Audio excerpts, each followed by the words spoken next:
Hello and welcome to the Gooner Talk. Back again with you guys for another show for what is a big day for the channel. I am very, very excited, as are my guests, who I'll come on to in just a second. But if you've been following us on social media, which you should do at the Gooner Talk TV, you would have seen that I've been teasing a couple of things here and there. It's taken a long time to get to this point. I've got a lot of thank yous to give throughout this video. And we will get to those. But of course, the main thing that this was based around was initially just a new logo. I was thinking, right, I'm going to get a new logo, want to kind of update things. And then sort of me and Drew did that thing that we always do, where we just talk about a load of rubbish, and then ideas start to sprout from nothing. And it ended up with something a lot more, which we're going to show you in just a second. Some of you may have already seen it, but we're going to get straight into that. I'm going to introduce you to my guests one by one, but here we go.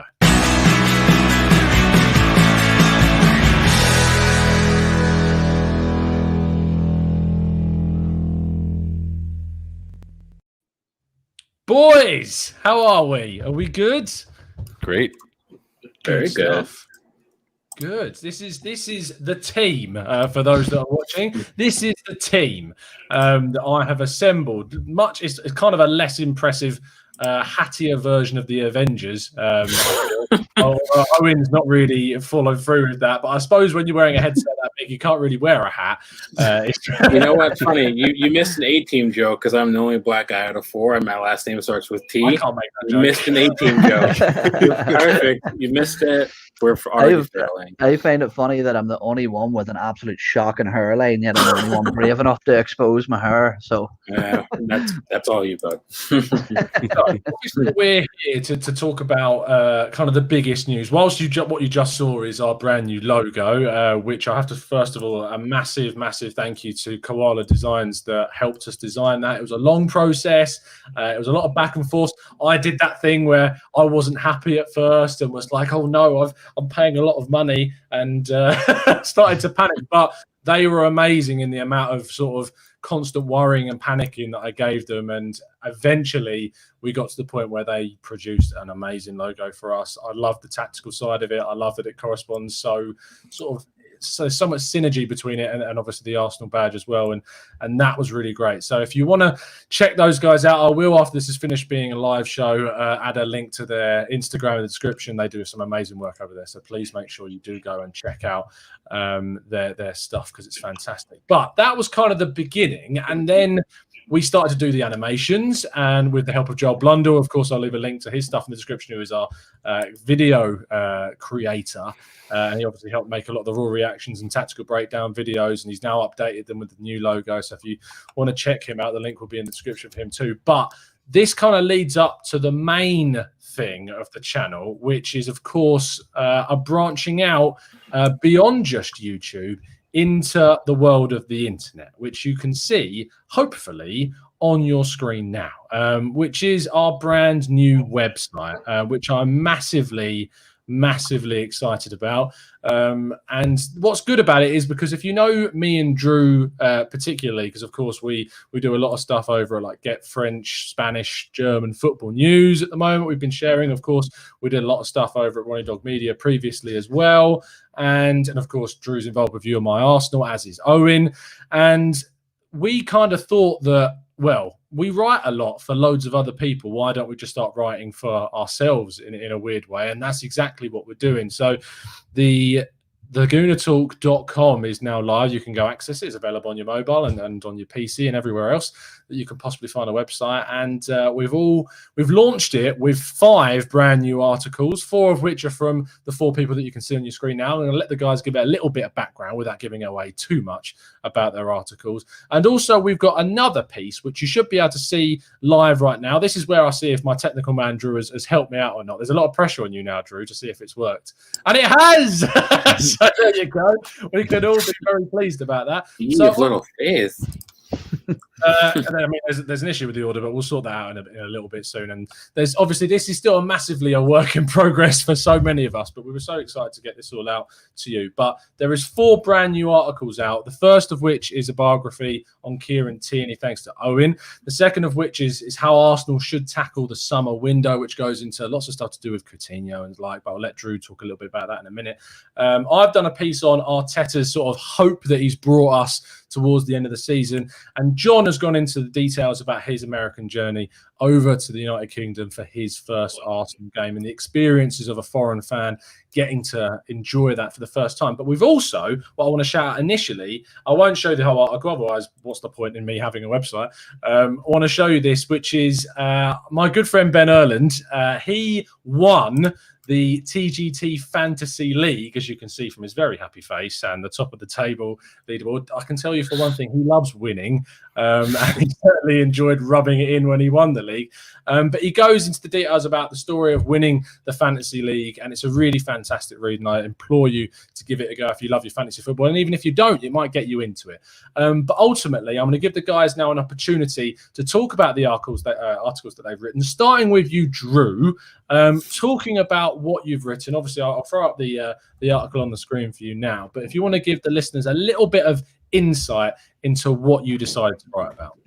I mean, it's not much more than people would have already known, but for me, it was important for us to talk about the direction the club is going, and particularly, in the summer that might include the reality that we might not make Europe at all, depending on how the FA Cup goes, and just how the brass and how Arteta need to build a squad moving forward. And with those links and the verbal interest that Arteta has shown in someone like Philippe Coutinho, I want to talk about why, for me, at least in my opinion, that would be the wrong direction the club should take, both financially in terms of squad building, other options that we could look at, not just in terms of who's on the market, but the fact that we have a player like Emile Smith-Rowe, who's just coming off an excellent loan spell at Huddersfield, and what he could bring, without having to go chucking a load of money at someone like Coutinho for, a short-term deal that might have questionable benefit in the long term. So, just simple as that. And just kind of giving my opinion on the fact that I'm in that starch corner of Arsenal need to be sensible and think long-term in terms of how we're going to try and get back on track. It's not going to be easy, and I don't think Mercenary is necessarily going to get the job done. So, that's just kind of what it is. Yeah. Then, Owen, you decide to basically begin a bit of a journey, a spiritual journey throughout the Arsenal squad. And you're going to be running, as well as doing some interviews, which I'm really looking forward to, a sort of biography series, aren't you? And you've started off with Kieran Tierney. It's an amazing read, and editing it was an absolute pleasure. Talk to the listeners, why choose Kieran Tierney to go into a biography about him? Well, basically, coming from Ireland, Celtic is absolutely massive over here. So I was quite familiar with Kieran Tierney. And what happened was I was over at the Aston Villa game at home at the start of the season, just not long after Kieran Tierney had come in, and I was talking to a couple of Arsenal fans in the pub after the game. And I was sort of preaching about how good of a signing, people were talking about Nicola Pepe coming in. And I was just gobsmacked at how unaware people were of this young left back with the attitude that he had and the waves that he was making within the Scottish League. And so that's why I picked him, because, as I said, I was quite familiar with him already, and I felt like his story was one that deserved to be told. That I think in general, with the whole bio series, what my objective is here is that we turn up every week or sit in front of our TVs every week and we cheer these boys on every single week and invest so much of our time. But do we really know who they actually are and what it was that brought them to where they are today? So my objective is to sort of pull back the curtain and let people see into who these people are. Not only is it an interesting read, as you said, to look back at them, but I think one thing, I have completed this piece and I'm working on another one at the minute. And the one thing that I realized is you really humanize these players. And what I found watching the Watford game was you emotionally buy into their performances so much more when you know who they are, where they've come from, and how they've got to where they are. And not only that, you learn to understand certain reactions and behaviour. I'll not touch on the other person, but like an example I would give was back in 2017, Oscar from Chelsea moved away to Shanghai, and that move was massively scrutinised. He was called a money grabber, he was called this, he was that, and we're so easy to cast judgment on people, but what people don't know is that behind the scenes that Oscar was supporting not only his immediate family but his extended family, because he came from quite a deprived background. So in that sense, what I would like to do is shine some light on the decisions and the reactions of the players, so that we can better understand them. I think that I'm really looking forward to the next one as well, which you were so excited about. You were drafting it almost immediately as you finished the Kieran Tierney one. You want to give the listeners a little tease as to who that might be? Well, I'll not even hit the name up, but it's somebody that we thought was done at this football club. And to be honest, I would cast him as one of my favourite players now, simply for his reaction coming back. I'm sure he's going to all maybe have a guess at who that is, but his story is phenomenally interesting. I never realised the adversity that he grew up with, and it'll be another good read, so definitely check it out. I'm really looking forward to that player. As someone that I've staunchly defended, it's fair to say, over his time at the club. And we move on to our third piece, which we're going to talk about. And John, this was honestly reading your piece about being, obviously, because I take it for granted, and you wrote about that as well, about being an English fan, being able to go to these games so much more often than other fans are able to around the whole world. And you were able to give a bit of an insight to people about what it's like experiencing your first game as a foreign fan. Why did you choose to write about this, and what sort of was the inspiration behind it? I love the photo, by the way. The photo is great. Yeah, that's a great picture. So the inspiration really was just to show people who maybe might take for granted the fact that they could just jump on the underground and go watch an Arsenal match, just how meaningful being able to just step foot in the stadium for the first time was for a fan who is what you would call a foreign fan. In my case, I'm obviously an American. So for me, that was probably one of the biggest pivotal moments of my life as a sports fan supporting Arsenal, was being able to go to the Emirates for the first time and see Arsenal live for the first time. And I know just by talking to other fans, specifically Americans, that they have a similar kind of moving experience where they feel closer to the club. And I definitely take a point to kind of to emphasize the fact that just because people might not be able to, because not everyone has the luxury of being able to go watch the Arsenal live, because it is quite expensive, especially with like airfare, and now more than ever it's extremely difficult. Nobody's able to watch the Arsenal. So if emphasizing that just because people might not be able to do that, it doesn't really make them any less of fans, because that gets thrown around a lot with foreign fans. I think that you haven't seen the Arsenal live, you haven't gone to the Emirates, you haven't seen a match, like you're not as much of a fan. And I'll tell you, and you can read the article, but I think there's some truth to that, only insofar as it applies to the experience you have and the perspective that you have. Fan, and I mentioned in the article, being a fan is not a quantitative thing. It's a qualitative thing. It's not how many matches you go to. It's how you support and whether you bleed red and white. And I think that this article kind of shows you what it was like, my story with Arsenal, one of these big moments of my life supporting Arsenal. And so it was a lot of fun to write. And I really try to put people in my position, going from Miami to my decision ultimately to go and make that pilgrimage to the Emirates, and then my experience seeing the pitch for the first time, which was pretty transformative. I'm really looking forward to sort of see where future articles go as well. And I think what I'm personally really proud of, having sort of TGT as a thing, is that it's so global now, with so many people getting involved from so many different countries that have completely different experiences of the Arsenal to everyone else. And I loved, editing the piece, reading what you'd written about, say, something that I'm so passionate about, that it doesn't matter how many games you go to, that does not represent the value of yourself as a fan. If you've been to 100 games, 1,000 games, or one game, or no games, as long as you put in the article, bleed red and white, that is what the most important thing is. And it was genuinely, I loved reading from it. It was almost as if I was in like your shoes and experiencing Arsenal again for the first time and reliving those experiences. And I managed to go to Arsenal when I was 17 years old, and I couldn't believe I didn't get there sooner. It was mainly down to the price, it's fair to say. Yeah, absolutely. And my dad is a devout Gillingham fan, was rather reluctant to take me up to the Arsenal to show me better football. It's fair to say, although you probably wouldn't say that now. But yeah, seeing it from the perspective of a foreign fan was genuinely great. Have you got any ideas where your writing might take you next? So I kind of, yeah. So I definitely want to look at the foreign aspect of it a little bit more, because I think that you know, the experiences people have, because I'm really into experience. I think that part of being a sports fan and part of being an Arsenal fan is the connection, the belonging, what makes people support the team. I always found that interesting. Even on my podcast, whenever I had someone new come onto my podcast, one of the first things I would ask them is how they became an Arsenal fan, because that was so interesting to me, because we have people all over the world from all walks of life. And I think that in terms of how I'm going to go forward, I think maybe allowing people to kind of take a more panoptic view of fandom, of Arsenal fandom, and see maybe get in the heads of some other fans out there, and that could be interesting for me. Maybe interview some fans from around the world and see what life is like supporting Arsenal for them, and I think that could be pretty interesting. Yeah.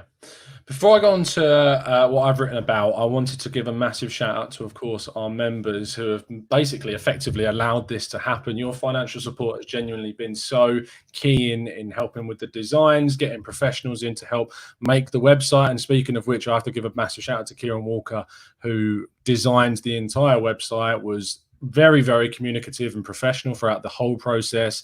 I'll leave a link to his Facebook and all of that in the description. So if you need a website done, he is definitely someone that you can count on to do that.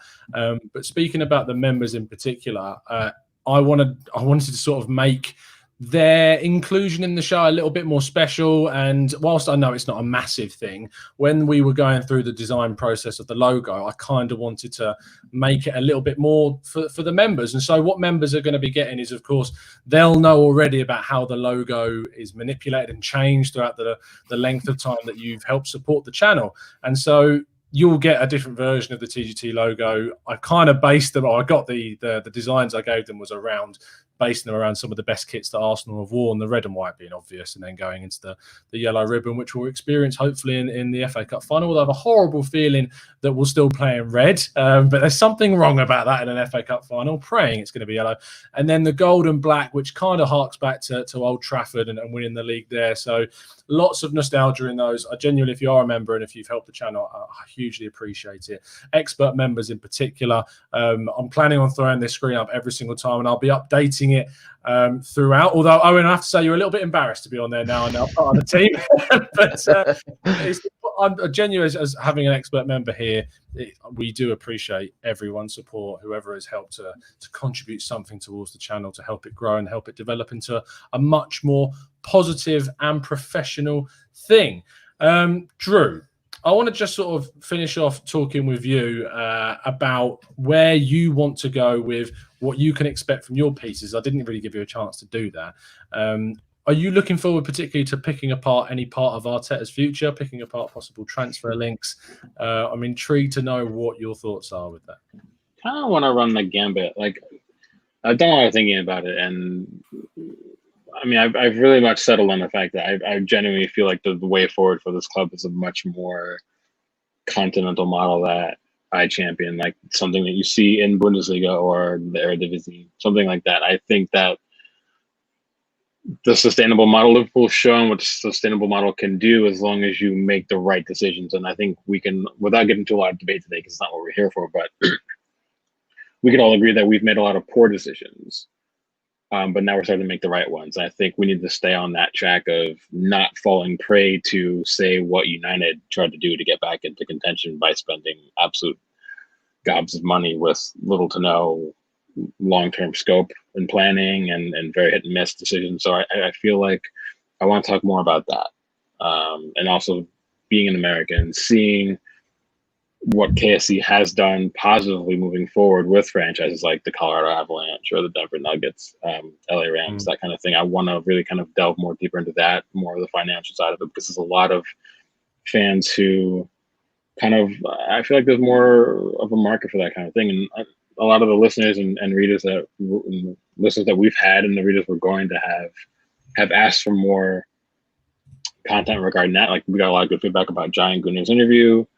So I think there's more that needs to be kind of discussed there, and then using prevalent examples that I can experience, and kind of really trying to have my say on where I think the club is going and where it can go under a certain format. It's super important. Like, you can go anywhere for transfer news speculation, and there's plenty of websites out there that want to analyze tactics. And with all respect, I analyze tactics for my job, literally, and I also analyze tactics for all the writing that I've been doing for the last 6 years. And I want to go a different direction now. So I kind of want to do more of that, more talking about where this club can go and how we're going to get there. So, yeah. And don't worry, because if you do love your tactics, your boy here is going to certainly put plenty of tactical pieces throughout the website, which I'm buzzing to do. Speaking of my pieces, I actually forgot to plug my own. So let's throw to that very quickly. So I decided to write a little bit about how Arteta's introduction has brought a little bit of hope in what I've described as a very dark season. I think we can all agree it's not been the best year to be an Arsenal fan. It might get considerably better come the weekend, but I mean, you can't really put any hope on this side, giving you something in a season that's been this bad. But I've gone into some of the details about how I feel Arteta has improved us and specific players and where they've improved, looking at obviously looking at some statistics. It's me, and looking into some of those parts as well. So if you're enjoying that, genuinely check it out, and I hope you enjoy it. I do want to throw to some people in the chat box, because of course I was saying, without you guys, we genuinely wouldn't be able to do this. Matt Graham Sport Tom, loving the expansion. Looks amazing, says Lalita. Some of the people were contributing and talking about your article, John, saying, Rydog, I live in the Pacific time zone, waking up at 5:30 a.m. to watch the early games is commitment. And Archie brings up that he gives up his own woman for the Arsenal, which is it's fair to say it's a fair commitment, and I'm sure you get put in the doghouse for the Arsenal. I certainly do. So we genuinely love hearing these stories. And speaking of which, there is going to be the opportunity for hopefully some of you to get involved with this too. If you fancy cutting your teeth at writing and think you've got what it takes to do so, we are going to be having guest pieces up on the channel and up on the website. Of course, the one we talked about at the start of the show, done by Ben, about his fantasy journey, is up there now. So on the website, there is a contact page on the far side. So if you ever wondered how do we get in contact with me, why isn't Tom responding through Instagram? One, because I'd never check it. It's probably the main reason. But if you want to get involved, all you need to do is go to the contact page, send us an email. If you want to get involved and you think you've got what it takes, send us some of your stuff. Let us know what you've been doing, and hopefully we'll be able to give you a chance to put some stuff out onto the channel and hopefully get more people reading your stuff. I think that's pretty much it. I have a couple more things to talk about regarding future shows. A show that I know that Drew was absolutely buzzing about when I told him that I'd managed to grab this for tomorrow at 11 a.m. UK time. So I'm sorry, American viewers, you're going to probably have to watch this on playback, as I know that you might be getting up 5:30 a.m. for the Arsenal game. I doubt you'll be getting up this early to watch a TGT show. But if you do, that's a fair, good commitment. But you can, of course, watch it on playback. I'm going to be talking to the former head of football operations at Huddersfield Town, and talking to him about, of course, Emile Smith-Rowe, how they brought him into the club, the decisions that go on there, and also getting a little bit of insight around the head of football operations role. Of course, we know our head of football, Raul Sanllehi, he has come under a massive amount of pressure and criticisms. So finding out more about the role, the pressures, and what it feels like to be in that job is going to be amazing. And then the week after, fingers crossed, we've got our fantastic interview with a wonderful author. I'm not going to give too much away just yet, but it would definitely be an absolute steal to see this person promote their book on the channel. I enjoyed the documentary, so that should give you a bit of a clue about who we are going to be talking to. But it's been a real pleasure to give you guys some insight about the new website, the new logo, the new members icons, which you should be able to see in your YouTube live chat. I'm going to get onto StreamYard, because I don't know why they don't put the logos into the chat on here. It doesn't show up. It's really irritating. And it doesn't show up the emojis either, which is, of course, Owen's going to be getting his own one soon in the chat box, which is going to be hilarious. And Drew and John have just basically, members, if you can, just throw in some emojis of Drew and John right now to show people what I have to deal with when I highlight a comment, because it just comes up with your name. It's pathetic. I need to get onto StreamYard massively to try and sort those things out. And before we do wrap up, I just want to give you guys a final word before we do, because, of course, there is a big game coming up this week, and it would be silly of me to not give you a chance to have some say on it. So, Owen, I'm going to come to you first, mate. Chelsea in the FA Cup final. It's deja vu. Do you expect to see such a confident display as we saw last time? I do, yeah. The one thing that I would say that does make me slightly nervous going into this game is probably the absence of Mustafi, believe it or not. Just Rob Holding, I think, hasn't been overly Rob Holding hasn't been overly convincing. Definitely in the past couple of months, he was, I think, responsible for Mane's for the first goal against Liverpool, and then he was definitely at fault for a goal the other day, just not closing the ball down fast enough, getting caught in half spaces. To be honest, I would have been sort of stuck in an ultimatum, because I actually thought we did pretty well at 4-3-3 rather than playing 3 at the back the other day. So I would maybe be inclined to go for a 4-3-3, because Chelsea aren't exactly strong defensively. But one thing's for sure, Ollie Giroud seems to have turned it on the build up to the final, and he's quite worrying, especially with how fragile we can be at the back ourselves. I think it's going to be a game which definitely tests what has been an improved defence that Mikel Arteta has been able to put together, but the consistency of it has been broken apart by injuries, as you talked about Mustafi, and that is going to be a real key thing. John, we saw a back four against Watford on the final day. Some people have wanted to see us play a more attacking style to beat Chelsea, because it's likely that they won't press us as much as we saw Liverpool and Manchester City do, because they're not maybe on that level. Do you want us to stick with the back four that we saw against Watford, or do you want us to go with what we see more consistently with the back three? Right. So this should be an interesting game in general, just to see how the possession works, because I feel like, a lot of the times we've been okay with teams like Liverpool and City having most of the possession, but I feel like against Chelsea, we're going to want to pressure that defense that they have, because I think if there is an opportunity to break through, especially early on, we're going to want to take that. Because if there is a weak link in this team, it is certainly Chelsea's defense. And the interesting thing is, I'm guessing they're going to have a similar approach to how we're lining up, and they're going to have a similar tactic to dealing with our defense, knowing that Luis just did what he did, Holding like was just said, is not been impressing recently. So whether we go into a back four or back three, I kind of want to see the back three. And I don't know if people agree with that necessarily, but I feel like it offers some of the players to get attacking a little bit more, which, like I said, would be important against this Chelsea defense. So I think that's what I'd like to see. I'd like to see our wings really push forward and really give problems there, and then drop back into the midfield to give help, because I think that, as we've seen in recent games, our midfield does need as much support as it can. I guess you could still technically do that with the back four, but really it comes for me down to attacking and putting pressure on the Chelsea's defense. Drew, the attacking area is key. We've been highlighting for weeks, and a lot of people on social media, that centrally we really struggle to create things. Do you expect him to stick with this midfield too? Do you think we could see a Willock be added to add creativity, and how much pressure is going to be on that front line to deal with scoring the goals on the weekend?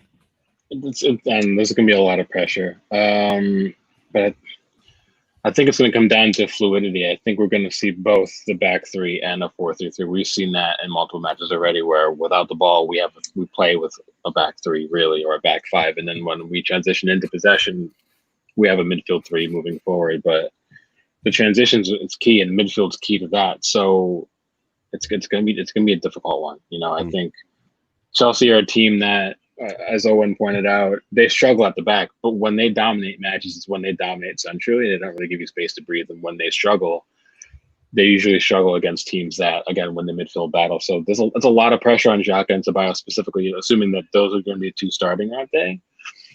It's tough, man, but I think it might not be a typical what you might see in an Arteta performance moving forward. I think he's always going to want possession. He's spoken about that. But against Chelsea, because of how good they are going forward right now, we have to put it in almost like a City-type performance at the back, and then look to counter them quickly and bypass midfield if necessary. And we've got a lot of pace up front in Pepe and Oba.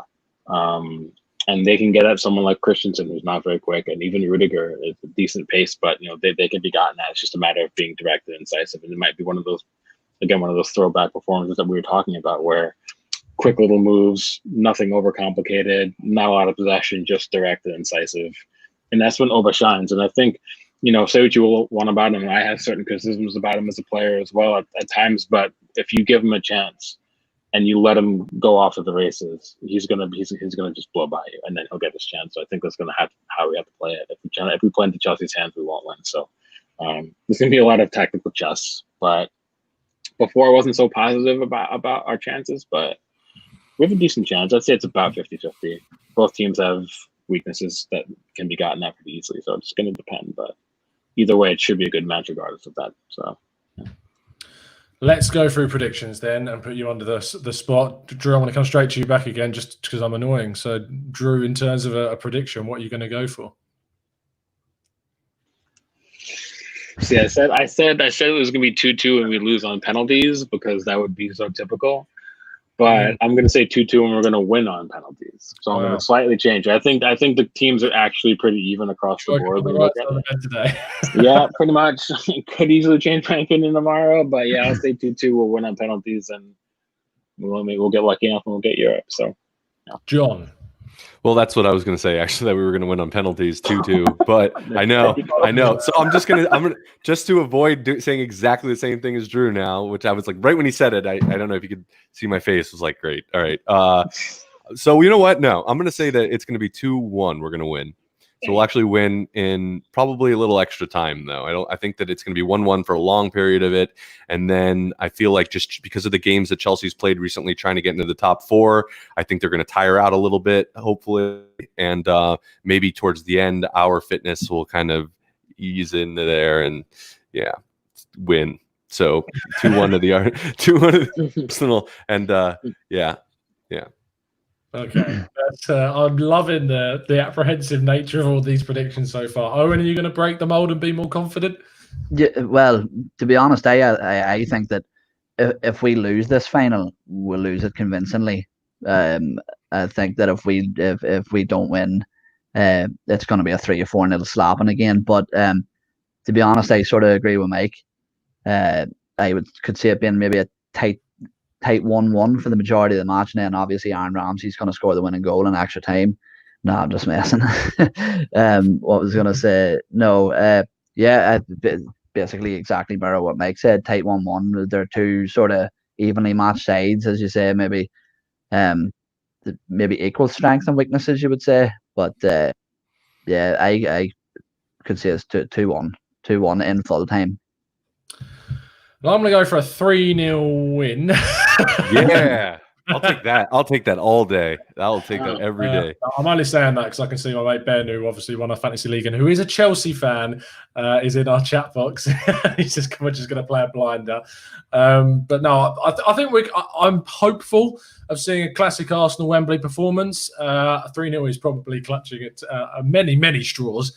But I think that I have confidence that we can put in another good performance like we did against Manchester City and, of course, before that, Liverpool too. And less so the defensive frailties that we've seen in a few of the games. Mustafi being out is a big loss. But hopefully in the last time Holding played in the FA Cup final, he played an absolute stormer against Chelsea. So there's always hope, and it's the hope that kills you.